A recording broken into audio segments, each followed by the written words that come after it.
안녕하세요. 저는 서초구에 살고 있는 30대 후반 여성입니다. 무슨 일이 있어도 제 옆에서 끝까지 함께 할 거라고 했던 남편의 말을 믿었지만 제가 암투병 생활을 하자 남편은 외도를 저질렀습니다.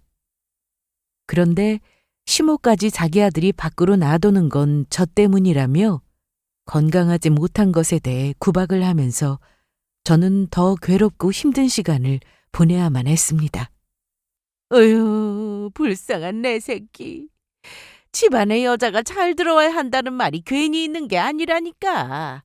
팔자에도 없는 평간하게 생겼으니 이를 어째. 아유. 아픈 사람 앞에 두고 이런 말을 한 시모는 조금도 미안한 기색 없이 제 앞에서 혀를 차며 할 말 못할 말 구분하지 않고 다 했습니다. 저에게 부모님이 계셨더라면 과연 이랬을까 싶을 정도로 처음에는 남편이나 시모나 저한테 그렇게 잘해주더니 제가 갈 곳도 없고 몸도 아프니 사람 취급을 하지 않았습니다. 물론 처음부터 그런 건 아니었습니다. 저는 남편과 긴 연애 끝에 결혼을 했습니다. 제가 어릴 때 아빠가 돌아가셔서 엄마와 언니 이렇게 셋이 살았는데 시댁에서는 저희 엄마를 보고 대단하다는 말씀도 하셨어요. 사부인이 참 고생이 많으셨겠어요. 아닙니다. 애들이 알아서 잘 커주니 감사하며 살았어요. 그래도 남편 없이 여자 혼자 애들 키우며 산다는 게 보통 일이에요? 정말 대단하세요. 상견례 날 어머님은 저희 엄마에게 이런 말씀을 해주셨고 같은 여자로서 존경스럽다는 표현도 하셨습니다. 남편은 형제 없이 혼자였는데 아버님이 무서워서 엄한 분위기 속에서 자랐다고 했습니다. 연애 시절 남편의 집에 가서 인사를 드렸을 때 저한테는 한없이 자상한 그런 분이셨지만 남편에게는 유독 아버님이 무섭게 대하는 모습을 본 적이 있습니다. 그래서 친구들과 달리 남편은 사춘기도 왔다 갔는지 모를 정도로 집에서 투정 한 번 부리지 않고 담배도 입에 대본 적이 한 번도 없다고 했습니다. 어머님은 며느리인 저를 어려워하셨는데 자기 아들이 잘난 거 하나 없는데도 잘 만나주고 결혼까지 해줘서 고맙다고 하셨어요. 그런데 이건 다 이빠른 소리였습니다. 결혼 후 신행을 다녀와서는 어머님은 저희 신혼집에 불쑥불쑥 찾아오실 때가 많았죠. 그런데 집에 오시는 거야 저는 크게 상관하지 않았습니다. 어차피 평생 얼굴 보고 살아야 하는데 어머님과 등지고 살고 싶지는 않더라고요. 그래서 집에 오셔서 제 살림에 손을 대셔도 잔소리를 하셔도 그냥 웃고 넘기려고 노력했어요. 제 친구 중에 시댁과 사이좋게 지내는 친구가 있는데 흔하지는 않겠지만 시어머니와는 친정엄마 못지않게 친하게 지낸다고 했습니다. 그런 말을 들으니 저도 어머님과 그런 사이가 되고 싶다는 생각을 한 적이 있었습니다. 그래서 연락도 없이 어머님이 집으로 찾아오실 때면 싫은 내색보다는 오히려 어머님을 반갑게 맞이하고 저녁도 같이 먹곤 했어요. 너희 뭐 해먹고 사니? 해먹을 거야 많죠. 밥하기 싫은 날은 배달시켜 먹기도 하고요. 어머, 이왕이면 장 봐서 집에서 해먹어. 그러고 있어요. 아, 엄마, 우리 둘 다 회사 다니는데 퇴근하고 집에 오면 저녁 8시예요.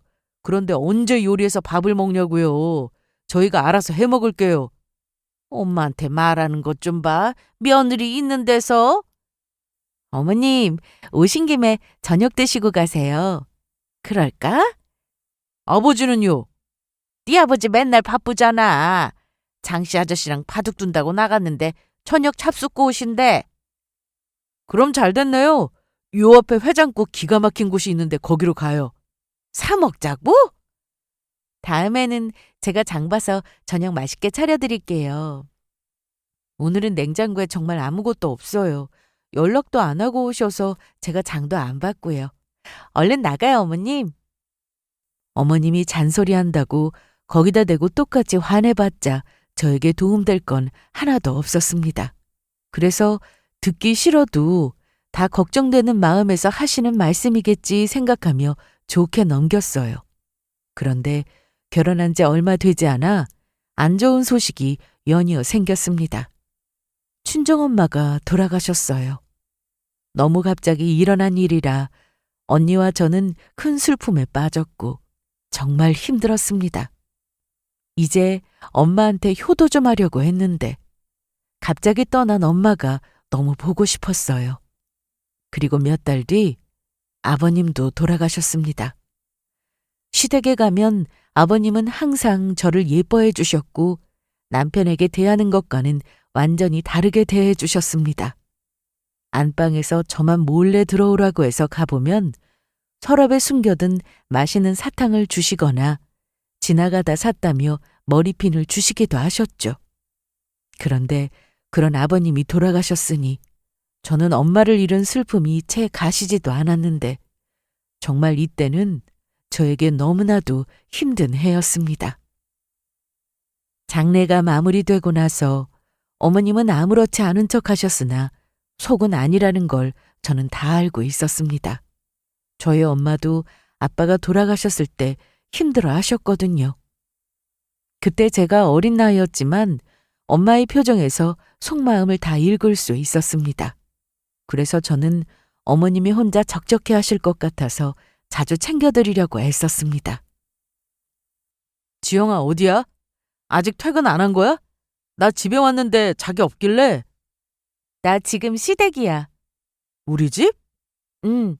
거긴 왜? 어머님 식사 좀 챙겨드리려고. 그럼 말 좀 하지. 나도 가게. 저녁 안 먹었어? 자기랑 먹으려고 안 먹고 퇴근했는데. 그럼 올래? 알았어. 바로 갈게. 시댁과 저희 집은 거리도 멀지 않았고 차로 금방이었습니다. 그래서 저는 퇴근하는 길에 종종 시댁에 들러 어머님을 챙겼어요. 그래도 생각보다 어머님은 잘 이겨내고 계셨고 전세로 살고 계셔서 이사를 해야 할 때면 저와 남편이 더 신경 써서 준비도 했습니다. 제가 시댁에 자라니 남편은 저에게 고마워했는데 남편과 결혼하고 힘든 일을 겪고 나니 서로 의지도 많이 하고 힘이 되었습니다. 연애 때와는 또 다른 느낌이더라고요. 믿음도 더 굳건해진 기분이었고요. 아버님이 돌아가시고 나서 어머님은 저희를 자주 보기를 원하셨습니다. 사실 어머님은 전형적인 옛날 분이셔서 그런지 여자는 이렇게 해야 한다, 남자는 이래야 한다 이런 말씀을 참 많이 하셨어요. 거기다 며느리는 기본돌이를 잘 해야 한다고 항상 저에게 말씀하시곤 했죠. 그렇다고 나쁜 분이라는 생각은 하지 않았습니다. 그저 어머님이 그런 환경에서 자라셨기 때문에 어쩔 수 없는 부분이라 생각했어요. 저나 남편은 맞벌이를 하느라 평일에는 퇴근 후 저녁 말고는 시간 내기가 어려웠습니다. 그런데 제가 자주는 아니고 가끔 퇴근 후 시댁에 가서 어머님을 챙겨드렸더니 어머님은 거의 매일 보기를 원하셨어요. 다행히 남편이 중간에서 잘 커트해줘서 일주일에 한 번, 한 달에 3번 정도 시댁에 방문했습니다. 시댁에 자주 가지 않는 대신 전화는 자주 드리는 편이었는데 어머님은 저만 보면 여전히 잔소리하시고 툭툭 말씀을 내뱉으셨어요. 그래도 제가 살갑게 애교도 부리고 안마도 해드리고 하면 좋아하셨습니다. 남편이 무뚝뚝해서 그런지 어머님하고 셋이 만나면 말이 없어 조용한데 제가 옆에서 조잘조잘 얘기하면 어머님도 말씀하시느라 시간이 어떻게 가는 줄 모를 정도였습니다. 저는 친정엄마가 안 계시니 어머님과 잘 지내보고 싶어 정말 노력 많이 했습니다. 그리고 노력한 만큼 어머님도 알아주시는구나 생각했어요. 어머님은 음식 솜씨가 좋으셨는데 결혼 초에는 남편이 좋아하고 잘 먹는 반찬만 싸주시다가 제가 좋아하는 반찬을 더 많이 해서 가져다 주실 때가 많았습니다. 이거 얼른 냉장고에 넣어라. 뭐가 이렇게 많아요? 많긴 뭐가 많아. 이 정도는 해서 냉장고에 넣어둬야 든든하지. 어, 이건 제가 좋아하는 오이소박이네요. 저거 파란 뚜껑 열어보면은 미역 줄거리도 들어있어. 저번에 보니까 너 그거 잘 먹더라. 맞아요, 어머님. 저 진짜 좋아하는 반찬이에요. 맛있다. 안 먹고 버리지 말고 부지런히 꺼내서 먹어. 버리긴요. 하나도 남기지 않고 다 먹을 거예요. 그럼 나 간다. 왜 벌써 가시려고요? 나는 뭐 맨날 한가해? 친구랑 약속 있어. 오늘 저녁은 너희끼리 먹어라.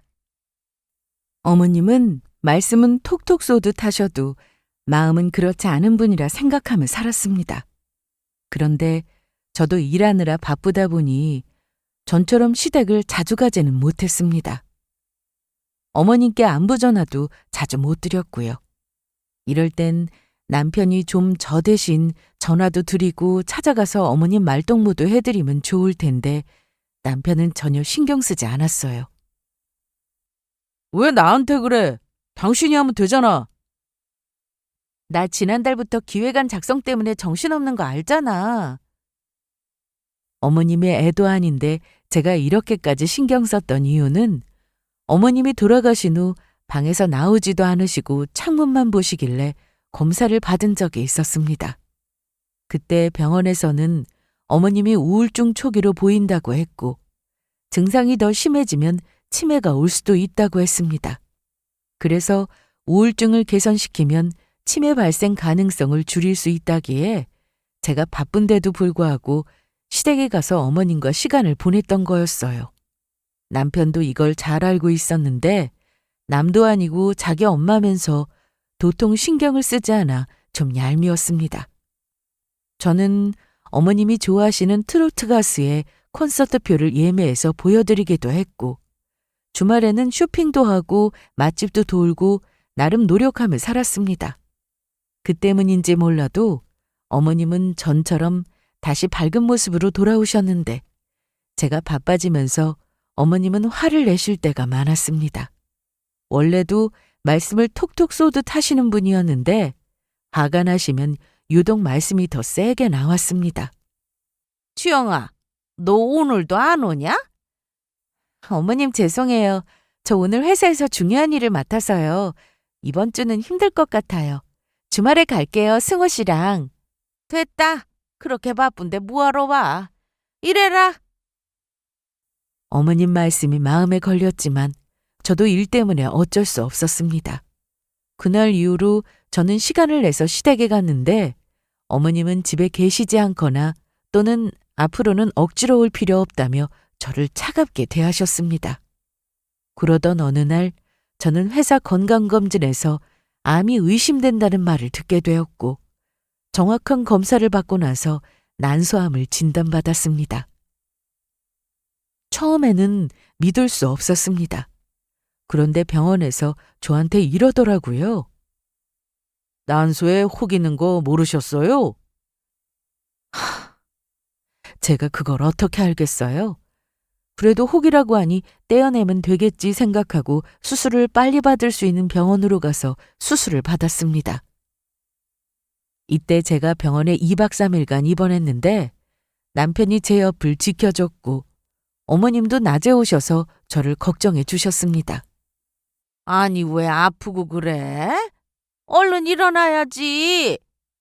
혹 그거 떼어버리면 그만이야. 네 어머님. 너 타 낳고 나면 네가 좋아하는 반찬 매일 해줄 테니까 노력해라.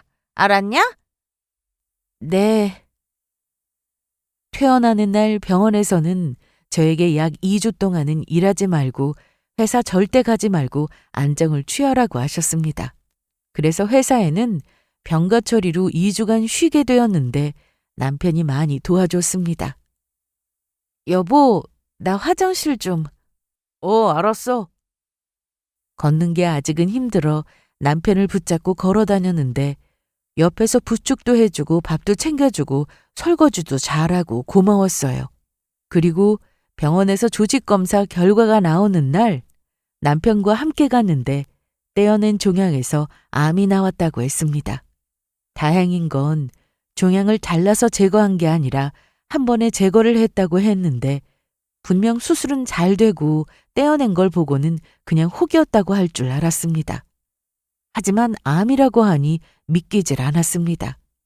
제 옆에 있던 남편도 표정을 보니 저와 마찬가지였고요. 그렇게 저는 그때부터 암 환자가 되었습니다.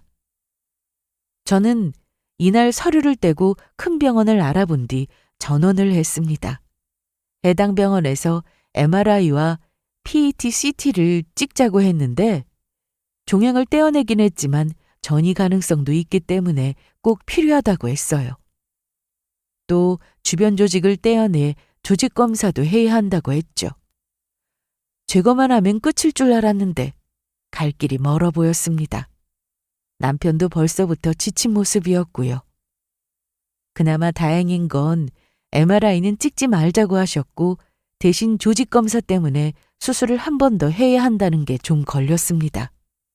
그래도 저는 병원에서 하자는 검사를 다 받았는데 아무래도 제일 힘든 건 결과를 기다리는 시간이었습니다.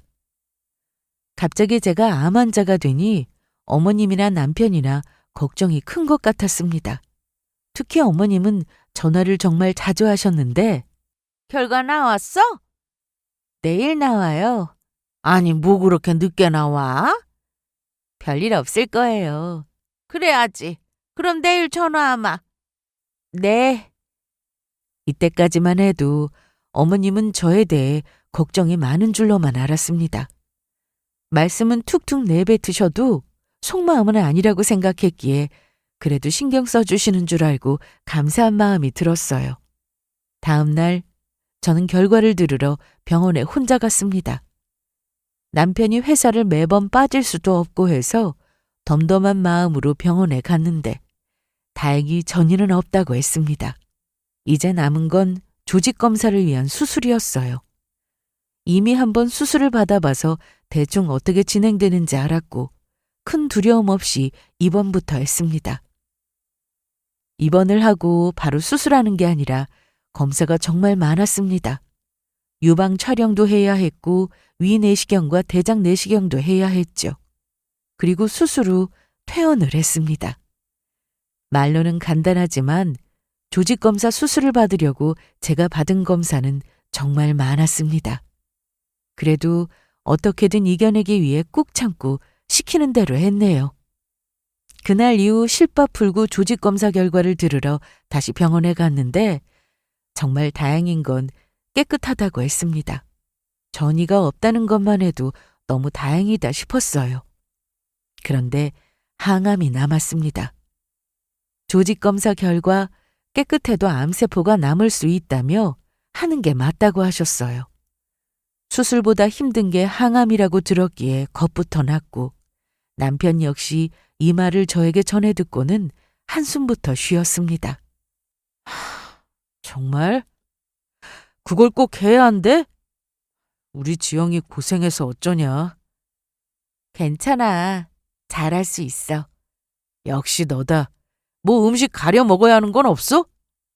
특별히 없대. 뭐든 다 먹으래. 먹고 싶은 거. 남편은 옆에서 해줄 게 없다며 먹고 싶은 거 얘기하면 사다 주거나 만들어준다고 했습니다.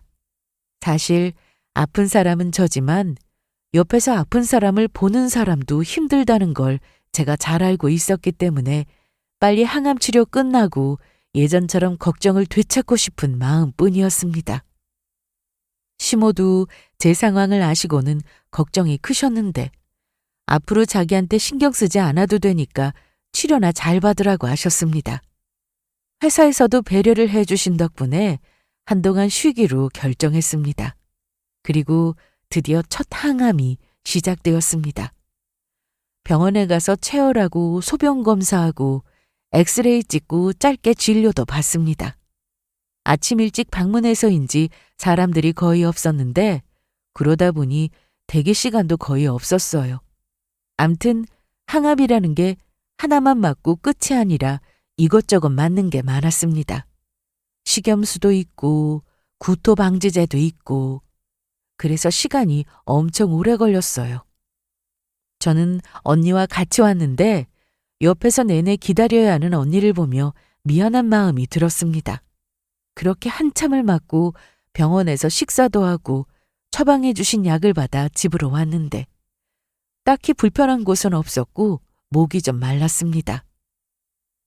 불편한 곳은 없고 그냥 좀 피곤해. 너 얼굴이 노래졌어. 그래? 언니의 말에 거울을 보니 정말 얼굴이 노란색이었습니다. 그런데 너무 피로감이 몰려와서 얼굴색이 변한 건 별로 신경 쓰이지 않았어요. 남편은 평소처럼 출퇴근을 했는데 남편이 퇴근하고 집에 오면 언니는 집에 갔습니다. 괜찮아? 나 물 좀. 목말라? 계속 갈증이 나네? 얼굴이 말이 아니다. 그날 이후 버틸만 했는데 문제는 속이 니글거린다는 거였어요. 그래서 레몬 사탕을 입에 물고 있었고 다행히 걷는 건 가능했습니다. 오심 증상은 종일 지속되었는데 이건 약을 먹어도 똑같았어요. 그 다음 날에는 몸살이 온 것처럼 온몸이 쑤셨고 토할 것 같은 증상도 더 심해졌습니다. 남편이 퇴근하고 나면 언니가 와서 밥을 챙겨줬는데 주방에서 음식 냄새가 나면 더 역해서 음식이 들어가지도 않았어요. 밥을 잘 먹어야 한다는데 큰일이네. 나도 먹고 싶은데 안 들어가. 그래서 저는 밥 대신 방울토마토나 사과를 먹는 날도 많았습니다. 그리고 영화나 드라마에서 보던 장면처럼 저도 구토를 할 때가 많았어요. 먹은 것도 없는데 속이 울렁거려 힘들더라고요. 그래도 한 번씩 올리고 나면 잠시 동안은 속이 좀 편했습니다. 그렇게 항암을 맞고 일주일 정도 지난 뒤 저는 부작용으로 두드러기가 올라와 남편과 같이 병원에 갔고 주사를 맞고 왔습니다. 남편은 병원에 같이 있는 내내 피곤해 보여 더 미안했어요. 그런데 옆에 있지 않고 밖에서 통화하느라 바빴습니다. 누구랑 그렇게 통화해? 엄마. 어머님? 엄마가 궁금하신가 봐. 내가 잘 말씀드렸으니까 당신은 신경 쓰지 마. 사실 신경 쓰라고 해도 그럴 정신이 없었습니다. 제 몸 하나 건사하기 힘든 상황이었으니까요. 그리고 얼마 뒤 저는 항암 2차를 앞두고 있었습니다. 이미 한번 해봤으니 훨씬 수월하겠지 생각했어요. 그런데 남편은 처음에는 같이 걱정해주고 잘 챙겨주는 듯 하더니 집에 늦게 들어올 때가 많았습니다. 주영아, 나 가도 돼? 잠깐만 전화해볼게. 여보세요? 여보, 왜 이렇게 안 와? 아직도 회사야? 나 좀 일이 늦게 끝날 것 같아. 얼마나? 모르겠어. 일 해봐야 알지 뭐. 초영 자고 가라고 해. 그래, 알았어. 제부가 뭐래? 언니 자고 가래. 그래? 알았어. 그럼 오늘 자고 가지 뭐. 그런데 이날 남편은 외박을 했습니다. 저와 결혼하고 단 한 번도 외박을 한 적이 없었기에 어떻게 된 일인가 싶었어요. 여보세요? 자기야, 어떻게 된 거야? 미안, 나 일하느라 회사에서 날 샜어. 집에 갔다가 다시 나오면 늦을 것 같아서 그냥 회사에서 좀 자고 이제 일할 거야.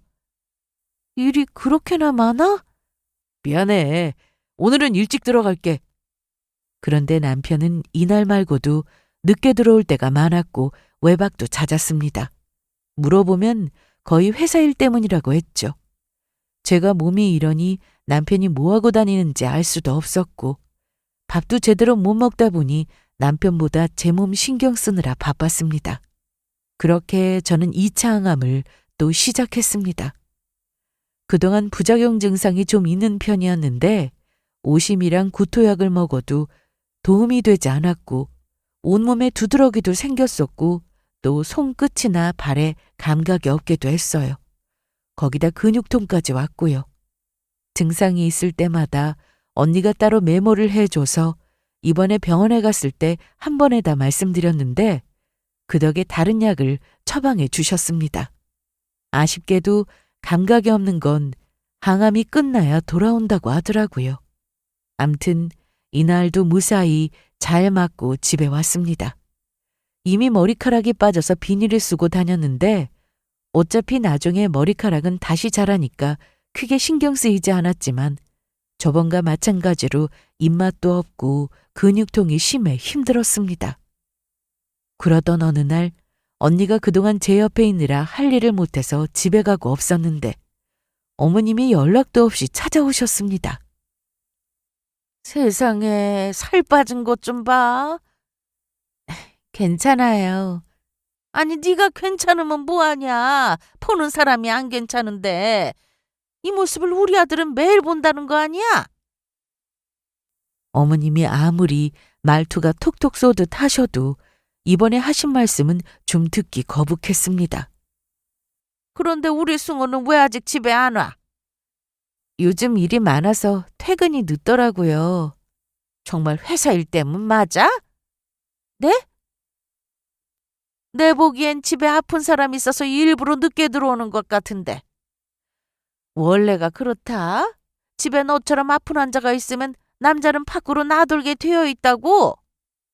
어머님은 오랜만에 오셔서 하시는 말씀이 마치 다 저 때문인 것처럼 제 탓을 하셨습니다. 어머님, 왜? 제가 아프고 싶어서 아픈 것도 아닌데 말씀이 좀 심하다 이거냐? 심하긴 뭐가 심하냐? 나도 너 보는데 밥맛이 뚝 떨어진다. 어머님은 이런 말씀을 하시고는 가셨습니다. 웬만한 일로는 잘 울지 않는 성격인데 이날은 서럽게 울었습니다. 돌아가신 부모님 생각 많이 났고 언제나 내 편이라 생각했던 남편도 옆에 없으니 너무 서러웠어요. 그러던 어느 날 남편이 새벽 늦게 들어와 소파에서 잠이 들었더라고요. 아무리 깨워도 일어나지 않았고 술을 마신 것도 아닌데 깊게 잠이 든 걸 보고는 많이 피곤했나 보다 싶었습니다. 그런데 손에 핸드폰을 꼭 쥐고 있길래 옆에 놔주려고 손에서 뺐는데 그 늦은 시간에 톡이 왔습니다. 남편 핸드폰이라 안 보려고 했는데 액정 화면에 메시지가 뜨더라고요. 오빠, 집에 가서 연락 준다고 하더니 그냥 잠든 거야? 치. 이런 톡이었는데 누가 봐도 여자가 보낸 메시지였고 이게 뭔가 싶었습니다. 그래서 대체 누군가 싶어 아예 들어가서 확인했는데 남편이 바람을 피우고 있었습니다. 이 여자의 정체가 너무 궁금해서 메시지를 계속 확인해 보니 남편이 저를 만나기 전 사귀었던 전 여친이었어요. 바람 피운 것도 충격이었는데 저와 결혼 준비를 하던 시기부터 두 사람은 연락을 주고받고 있었습니다. 물론 그때는 메시지 내용으로 봐서 그냥 안부라 묻고 매일 연락한 것도 아니었어요. 그럼에도 그냥 아는 사이도 아니고 한번 사귀었던 사이인데 결혼을 앞두고 다시 연락을 했다는 것에 저는 너무 기가 막혔습니다. 그리고 남편의 핸드폰을 살피다가 상간녀의 SNS도 알아냈습니다. 이미 사진이 많이 올라와 있었는데 남편의 얼굴은 보이지 않았지만 그 여자 옆에서 같이 사진을 찍었다는 건 알 수 있었습니다. 옷도 그렇고 신발도 그렇고 세상에 똑같은 옷이나 신발을 입은 사람이 한둘이 아니겠지만 제가 제 남편 옷과 신발을 모르겠어요. 특히 남편이 주로 신고 나가는 신발은 회사 출근할 때 신는 구두 외에 운동화가 있었는데 아울렛에 가서 저와 같이 산 신발이었습니다. 그런데 새로 사서 신고 나간 날 식당에서 음식을 먹다가 소스를 흘렸고 세탁을 해도 지워지지 않아 앞쪽에 얼룩이 생겼어요. 그런데 상간녀 SNS에 올라온 사진 중 남편의 신발이 딱 보이더라고요. 얼굴만 가린다고 제가 모를 줄 알았나 본데 어이도 없었지만 제가 항암 치료받고 고통스러워할 때 남편은 상간녀를 만나 등산도 가고 데이트도 하고 신났더라고요. 회사 일 때문이라고 저한테는 바빠서 늦는다고 하고 토요일에도 출근해야 한다며 아침 일찍 나갔다가 점심때 들어온 것도 모두 상간녀 때문이었습니다. 몸도 아픈데 이 와중에 남편의 바람까지 알게 되니 온몸이 더 아프게 느껴졌습니다. 하지만 더 악착같이 꼭 살아야겠다 싶었어요.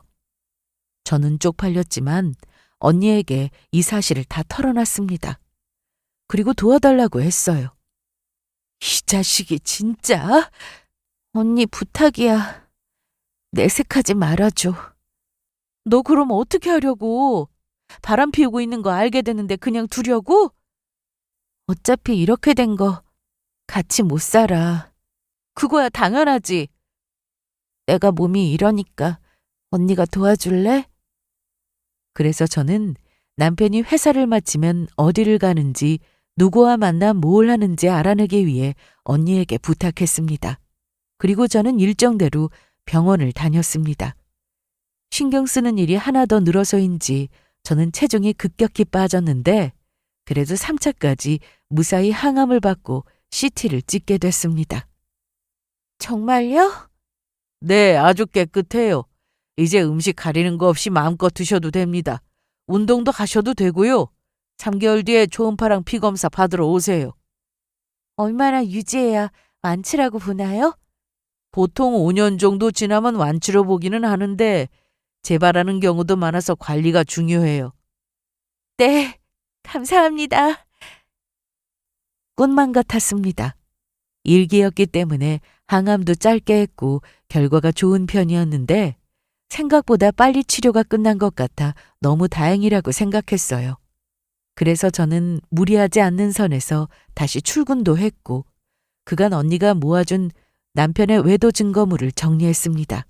그리고 이제는 제가 직접 새로운 증거를 모아야겠다고 생각했죠. 하지만 너무 큰 욕심이었을까요? 마지막 CT를 찍고 3개월 만에 첫 번째 정기검진을 받으러 간 날 초음파를 봤는데 판독하는데 시간이 좀 걸린다 해서 기다렸습니다. 그런데 암 수치나 다른 수치는 다 좋다고 했는데 초음파가 결과가 좋지 않았습니다. 오른쪽 난소에 또 다른 혹이 생겼다고 했죠. 그것도 크기가 3cm 정도 된다고 했습니다. 항암 끝난 지 얼마 되지 않아 다른 혹이 발견되었으니 담당 의사 선생님도 어이가 없는 표정을 하셨는데 새로 찍은 CT 결과를 들으러 간 날 혹이 재발 종양일 가능성이 있다고 하더군요. 그것 말고도 여러 검사를 통해 난소암 재발이 맞다고 했습니다. 이번에는 개복 수술을 해야 하고 수술 후 항암도 있다고 하는데 한숨밖에 나오지 않았습니다. 다 끝났다 생각했으니 말이죠. 집에 돌아온 뒤 남편이 이 소식을 알게 됐습니다. 처음에 남편과 병원을 다니면서 항암을 몇 차까지 하는지 같이 들었기에 이때쯤이면 치료가 다 끝나는 걸로 남편이 알고 있었거든요. 뭐? 또 수술해? 참, 아니 뭐 그렇게 빨리 재발하냐? 당신은 내 걱정부터 해야 하는 거 아니야? 그래, 네가 제일 힘들겠지. 그런데 아니다. 남편은 짜증을 내며 그대로 나가버렸습니다. 수술은 당장은 어려워 가능한 날로 예약이 잡혔습니다. 병원 스케줄에 맞춰야 하니 제가 빨리 수술을 받고 싶다고 해서 받을 수 있는 게 아니었죠. 그런데 다음 날 시모가 갑자기 찾아왔습니다. 이날은 언니도 있었는데 시모는 제 언니가 있든 말든 신경 쓰지도 않고 저번보다 더 심한 막말을 했습니다. 아니 너 또 재발했다며? 승호 씨가 얘기했어요? 그래. 아니 대체 관리를 어떻게 했길래 또 암에 걸려? 참 희한한 몸이네. 말씀이 너무 심하신 거 아니에요? 아니 심하긴 뭐가 심해요? 아이고 꼴에 참. 그 병은 대체 언제 낫는 거냐? 우리 아들 팔자도 없는 마누라 병건하고 늙게 생겼네. 시모는 이 와중에 자기 아들 걱정만 했습니다. 하지만 제가 아프고 나서 제 옆에서 제일 고생한 사람은 남편이 아니라 언니였습니다. 그런데 시모는 언니보다 남편이 더 고생하는 줄 알고 저런 말을 하더라고요. 이날 언니는 참지 못하고 시모에게 한 소리 했는데 듣자 하니 너무하시네요. 우리 지영이가 아프고 싶어서 아파요? 지영이가 제일 힘들지 않겠냐고요. 말은 바로 해야죠. 생각해보세요. 우리 아들이 밖에서 힘들게 일하고 퇴근해서 집에 왔는데 집에 저러고 골골대는 사람 있으면 좋겠소? 거기다 얼굴은 창백하고 살도 쏙 빠져서 내가 봐도 인상이 찌푸려지는데. 아니요, 어떻게든 먹어서 살이나 찌우든가. 얼굴이 그게 뭐야? 원래 항암하면 밥 잘 못 먹습니다. 그거 나도 아는데 같이 사는 사람 생각도 해야지. 나라도 이런 집구석에 들어오고 싶지 않은데 우리 아들은 오죽할까? 아유. 언니는 시모가 내뱉은 막말에 화가 나서 계속 뭐라고 했지만 시모는 혀를 차며 그대로 나가버렸습니다. 다시 재발했다는 말에 제일 속상한 건 저였는데 시모의 말에 상처가 정말 컸습니다. 저는 몸이 어느 정도 괜찮아질 때까지 기다리려고 했는데 더 시간을 끌고 싶지 않았습니다. 남편에게 이혼 서류를 내밀 생각이었어요. 그런데 남편이 갑자기 출장을 간다고 했습니다. 출장을 간다고? 회사에서 나더러 가라고 하네. 갑자기? 가라면 가는 거지. 내가 날짜까지 정하냐? 암튼 급하게 출장 잡힌 거라 오늘 퇴근하고 바로 출발할 거야. 오늘하고 내일 이렇게 이틀 자고 갈 거니까 그렇게 알아. 남편은 집에도 들르지 않고 퇴근 후 바로 출장을 간다고 했습니다. 좀 어이가 없었어요. 남편 말대로 정말 출장일 수도 있었지만 거짓말처럼 들렸습니다. 그런데 제 예상이 맞았어요. 이것 봐봐. 제부 맞나? 맞네. 정확하네. 저는 상간녀의 SNS 아이디를 알고 있어서 확인해봤는데 사진이 올라왔습니다. 출장이 아니라 상간녀와의 여행이었어요. 상간녀는 제가 자기 SNS를 볼 거라는 생각은 전혀 하지 못했는지 사진을 실시간으로 올렸습니다. 그 덕에 저는 둘이 어디로 가는지 가서 뭐하고 있는지 계속 확인할 수 있었어요. 그리고 저는 아무것도 모른 척 남편에게 전화를 걸었습니다. 어디야? 어디긴 출장 왔지. 벌써 도착했어? 차가 덜 막히더라. 그런데 왜? 나 바쁜데. 뭐 한다고 바빠? 출장 왔으면 일을 해야지. 거래처도 들려야 하고. 끊자. 나 오래 통화 못해. 상간녀가 1분 전에 조개구이 사진을 올렸는데 둘이 바다를 보며 소주 한잔하고 조개구이도 먹고 얼마나 신날까 싶었습니다. 저는 두 사람의 행복을 방해하고 싶지 않아서 남편에게 전화도 문자도 하지 않았습니다. 어차피 두 사람은 오래가지 못할 사이였거든요. 남편이 집에 온다고 했던 그날, 남편에게 전화가 엄청 많이 왔습니다. 여보세요? 야, 너 왜 전화를 안 받아? 미안, 몸이 안 좋아서. 그런데 왜? 아니, 엄마 집을 누가 보러 왔다는데 이게 어떻게 된 거야 대체? 어떻게 되긴. 그 이유는 네가 제일 잘 알 것 같은데? 그렇게 대답해주고 전화를 바로 끊었습니다. 전화를 끊고 한참 뒤에 시모가 집에 찾아왔는데 저한테 따져묻기 시작했습니다. 아니, 지영아. 어떻게 된 거야? 집 보러 온다고 부동산에서 전화가 계속 오는데. 아, 그거요. 제가 집 내놨거든요. 뭐? 아니, 내 집을 왜? 이게 대체 무슨 소리냐? 어머님, 말씀은 바로 하셔야죠. 어머님 집이 아니라 제 집이잖아요. 어머님은 아버님과 전세로 사시던 빌라가 있으셨는데 어머님 앞으로 빚도 좀 있는 상태였고 전세라서 제가 남편과 결혼한 이후 이사도 여러 번 다니셔야 했습니다. 이사를 다니기 너무 힘들다는 말씀에 저는 제 명의로 된 작은 평수의 아파트에서 어머님이 지내실 수 있도록 해드렸습니다. 그리고 원래 사시던 집에 전세 보증금은 받아서 저를 주시기로 하셨는데 빚부터 갚아야 한다고 하셔서 받지는 못했습니다. 그런데 어머님은 제 집에 사시면서 며느리가 집을 사줬다고 주변에 자랑을 참 많이 하셨어요. 따지고 보면 사들인 건 아니었지만 어머님이 좋아하셨고 매번 이사 비용 나가는 거 아끼고 어머님도 편하게 사실 수 있어서 좋게 생각했습니다. 그런데 남편 놈이 간도 크게 바람을 피우고 저 몰래 여행까지 간 건 물론 시모가 저한테 해서는 안 될 막말까지 하는 마당에 제가 못할 게 뭐가 있겠어요? 그래서 집을 내놓은 건데 시모는 자기 집이라고 우기며 빨리 부동산에 전화해서 취소를 하라고 했습니다. 싫은데요? 제가 왜요? 제 집이니까 제 마음대로 할 거예요. 어머나 세상에. 이런 법은 없다. 그러면 나는 어디로 가란 말이냐? 날 내쫓겠다는 거야? 그건 저한테 묻지 마시고 어머님 아들한테 물어보세요.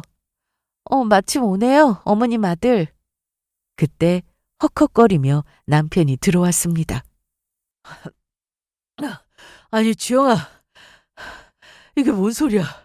엄마 언제 왔어요? 야, 이놈아, 내가 물을 소리다. 지영이 쟤 왜 저러냐? 나보고 집에서 나가란다. 세상에. 이런 법은 없다. 야, 너 미쳤냐? 이게 무슨 짓이야? 나 제정신이야. 빨리 부동산에 전화해. 빨리! 싫어. 어머님, 하루빨리 집 비워주세요. 아니, 얘가 정말? 너 진짜 이럴 거야? 이럴 거야. 넌 출장 가서 재미 좋았니? 그리고 이거 못 보던 셔츠네? 이거 나 옷 안 챙겨가서 거기서 하나 산 거야. 김수영 그 여자가 사준 건 아니고? 뭐? 이게 무슨 소리야? 수연이? 김수연?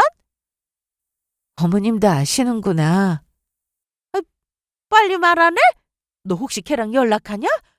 그때 헤어져 놓고 또 연락을 한다는 거야? 맞아요. 어머님 아들이 그 여자랑 만나고 있더라고요. 무슨 소리야? 너 왜 헛소리해? 암이라서 정신도 어떻게 된 거 아니야? 맘대로 생각해. 그리고 이게 뭐야? 아니, 이혼? 그래. 나랑 헤어지고 떳떳하게 만나. 왜 날 속여가며 몰래 만나냐? 나랑 이혼은 하기 싫고 딴 여자는 만나고 싶었어? 이놈이, 너 진짜 수연이 걔 다시 만났어? 어? 엄마. 일단 놓고 말해. 내가 다시 설명할게. 엄마. 시모는 이날 남편의 머리채까지 잡았습니다. 자기 아들이 제가 아파서 밖으로 놔두는 게 당연하다고 했던 사람이었는데 정말 바람 피운다는 사실을 알고는 어머님도 역정을 내셨습니다. 무엇보다 이혼을 하게 되면 당연히 그 집은 비워줘야 하는 거니까 어머님은 어떻게든 저한테 빌라고 남편을 무릎까지 꿇게 했습니다. 빨리 안 빌어? 지영아, 오해야. 무슨 오해? 너 이번 출장 그 여자랑 둘이 갔잖아. 아니야, 다른 일행 있었어. 정말이야. 네 전 여친 친구들 말하는 거구나. 죄다 여자던데. 네 일행은 맞고? 제가 너무 자세히 알고 있으니 남편이 어떻게 알았냐며 자기 사람 붙여서 미행이라도 했냐고 하는데 상간녀가 올린 SNS 사진은 전혀 생각도 못하는 게 너무 바보 같았습니다. 언니는 이날 남편이 시모한테 맞고 제 앞에서 무릎 꿇고 비는 동안 주차장에 가서 남편 차의 블랙박스를 확인했습니다. 사실 그간 언니의 도움으로 상간녀 소송을 위한 증거는 이미 모을 대로 모은 상태였습니다. 남편 핸드폰을 제가 집에 있는 PC에 연결해 놔서 이건 쉽게 확인이 가능했는데 차 안에 있는 블랙박스는 언니의 도움이 필요했거든요. 그래서 남편이 퇴근하고 집에 오면 언니가 주차장에 가서 매일같이 확인해 주었고 따로 저장까지 해 주었습니다. 제가 혼자 걷는 것도 어지럽고 너무 힘이 들어서 언니가 없었더라면 정말 아무런 증거도 모으지 못하고 남편 놈이 바람 피우는 걸 보고만 있어야 했을 겁니다. 암튼 이날도 언니가 급하게 나가서 남편 차에 있는 블랙박스를 보고 왔는데 상간녀와 대화하는 내용이나 모습이나 다 찍혀 있는 걸 확인했습니다. 시모는 자기 아들이 바람 피우는 줄도 모르고 제 앞에서 할 말 못할 말 구분 못하고 막말한 것에 대해서 급하게 사과를 했지만 저는 그러지 말라고 했습니다. 아니요. 필요 없어요. 그런 사과. 그때 그 말 다 어머님 진심이잖아요. 아니다. 내가 원래 말을 좀 그냥 내뱉잖니. 그럼 조심하셨어야죠. 제가 아픈데 그냥 아픈 것도 아니고 암 환자인데 어쩜 그러세요? 이 세상 모든 아픈 사람들이 다 아프고 싶어서 아픈가요? 미안하다. 미안해, 지영아. 됐습니다. 제가 또 수술받고 기나긴 항암 치료도 받아야 하니 당장 이 인간하고 이혼할게요. 뭐? 우리 아들, 아니, 내가 네 옆에서 너 시키는 거 다 하마. 왜 이러세요? 어머님이 분명 그러셨잖아요. 어머님 아들이 퇴근하고 제 얼굴 보면 나가는 게 당연하다면서요. 밖으로 나도는 게 이유가 있다면서요. 그런 모습 안 보여드릴 테니 어머님도 김수연인가 뭔가 새로운 며느리 얻으셔서 잘 사세요. 저는 그동안 모은 증거로 소송을 시작했습니다. 언니의 친구 중 변호사가 있어서 좀 더 빨리 준비를 할 수 있었습니다. 유책 배우자인 남편에게 이혼 소송과 위자료 청구를 했고 상간녀 소송도 했습니다. 그런데 소송 중 시모가 말도 안 되는 요구를 했습니다. 그래, 너 하고 싶은 대로 하는 건 좋은데 집 말이다. 집이 왜요? 우리 아들도 지분 있는 거 아니야? 이혼하는 마당에 재산 분할할 건데 그 집 처분해서 절반은 우리 아들 거 아니냐고. 그러니 나는 못 나가겠다. 글쎄요, 그럴까요? 그 집은 저 결혼하기 전에 엄마가 제 명의로 돌려주신 집인데. 시모나 남편이나 그 집을 가지고 똑같이 우겨댔지만 결국 시모가 살던 집은 투교 재산으로 인정되어 재산 분할에서 제외되었습니다. 저는 변호사에게 소송을 맡기고 얼마 뒤 수술을 받았습니다. 그런데 남편이 참 악마라고 생각이 들었던 건 제가 병실에 있을 때 찾아왔다고 했는데 저를 만나는 건 어려운 상황이라 언니가 대신 만나서 얘기를 들었다고 했습니다. 언니한테 남편이 한 말은 제 몸 상태를 걱정해 준 게 아니라 병원까지 와서 재산 분할 얘기를 했다는 겁니다. 바람핀 것에 대해서 진심으로 반성하는 모습도 아니었고 오히려 저더러 막무가내로 자기 엄마를 내쫓은 것에 대해서 사과하라고 했다는데 뭐 이런 인간이 다 있나 싶었죠. 저는 신경 쓰지 않고 제 몸 회복에만 신경 썼습니다. 개복 수술을 했기에 병실에 좀 오래 입원을 했는데 항암을 시작하기 전까지 몸 관리를 잘해야 했습니다. 그리고 소송이 진행되는 동안 저는 굳이 재판에 출석하지 않았습니다. 몸이 힘들어 불가능한 상태였고 상간녀를 보며 열받고 싶지도 않았거든요. 무엇보다 변호사 선임을 했기 때문에 변호사 단독으로 출석해서 재판 진행이 된다고 하기에 참 다행이다 싶었어요. 그렇게 이혼 소송이 먼저 마무리가 되고 상간녀 소송은 계속 진행 중이었습니다. 그 사이 저는 다시 항암을 시작하고 고통을 견뎌야만 했어요. 여러 일들이 겹치면서 전보다 더 힘든 시간이었지만 정신력은 무시 못하더라고요. 정말이지 제 의지가 대단하다고 느꼈던 건 어떻게든 살기 위해서 속이 안 좋은데도 끼니를 거르지 않으려고 노력했다는 점입니다. 잘 먹어야 잘 버틸 수 있었기에 꼭 밥이 아니더라도 뭐든 먹었습니다. 그리고 얼마 뒤 상간녀 소송도 끝이 났습니다. 결국 두 사람의 외도가 인정되어 판결문이 나왔어요.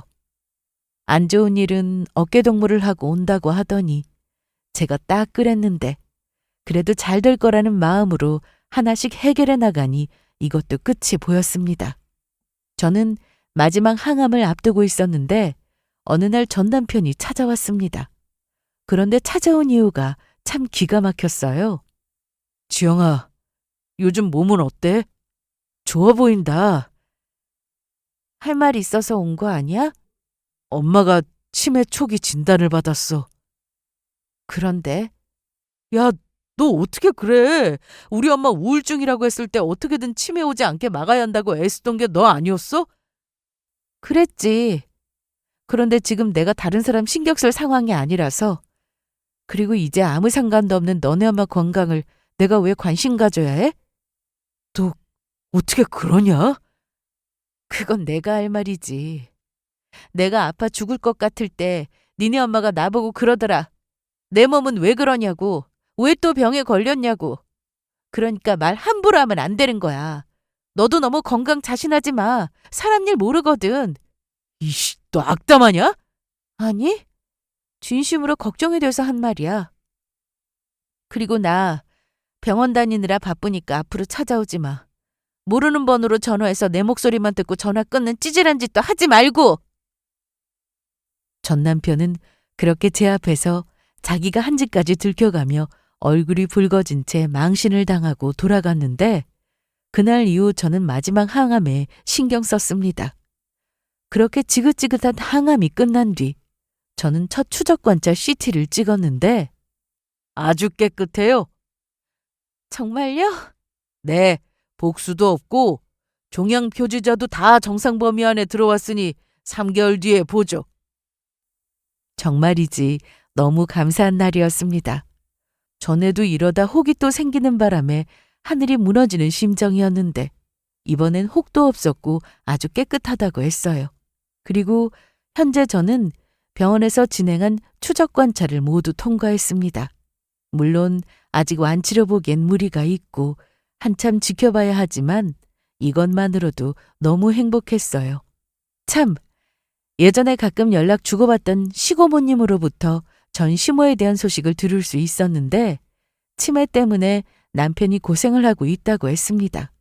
기억을 잘 못하는 건 물론 짜증도 급격히 늘었다는데 무엇보다 저를 그렇게 찾는다고 하더라고요. 그래, 몸은 괜찮지? 네. 암튼 알고나 있으라고 전화했어. 이제 남인데 앞으로 전화하는 일은 없을 거야.